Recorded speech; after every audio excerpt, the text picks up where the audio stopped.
Oyes el grito de la rabia contenida. Oyes al tirano decir mentiras. No nos van a callar, ya solo quedará luchar. ¿Quién vigila al policía que golpea cada día?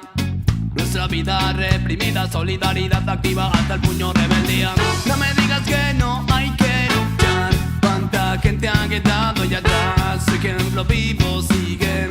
Su ejemplo vive y sigue. La injusticia de este mundo no se puede aguantar. Miles de personas sobreviven sin hogar. Controlan la riqueza, nos reparten por igual. Unamos nuestra lucha, todas contra el capital.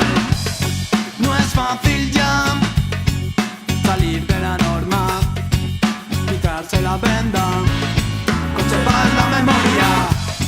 No es fácil ya combatir el sistema, saltarnos sus reglas, cambiar la historia. Ahora es bastante difícil rebelarse. Antes solo hacía falta fumar porros y llevar el pelo largo, y el sistema estaba automáticamente en contra de ti. La gente tiene la sensación de que todo se ha hecho antes. Otros lo intentaron y fracasaron. ¿Por qué razón íbamos a conseguirlo nosotros? Autorretrato de una mente trastornada en un sistema que apuñala por la espalda. No todo es calma y calor en el camino. Falsos abrazos, me pensé que eran de amigos. No busco fama ni busco tus billetes, que no son más que otra forma de grilletes. Nación de necios, gobernada por los bancos. Nación de necios con mentalidad de esclavos. Miraba al cielo y anhelaba la revolución, gritándole al viento que hará condenación. Las piedras del camino me hicieron ser como soy. Ya solamente pienso en Dios como Sigmund Freud.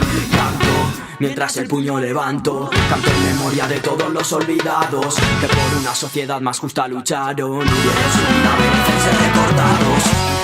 No es fácil ya salir de la norma, quitarse la venda, conservar la memoria. No es fácil ya combatir el sistema, saltarnos sus reglas, cambiar la historia. No es fácil ya.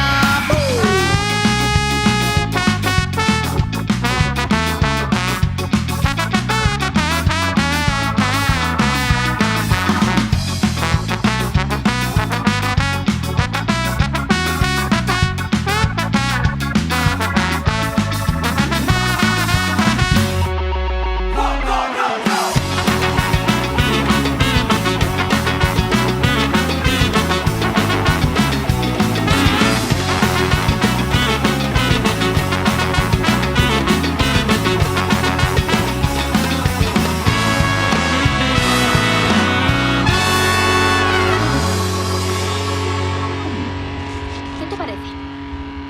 ¿Cuántas personas allá abajo crees que piensan en una revolución?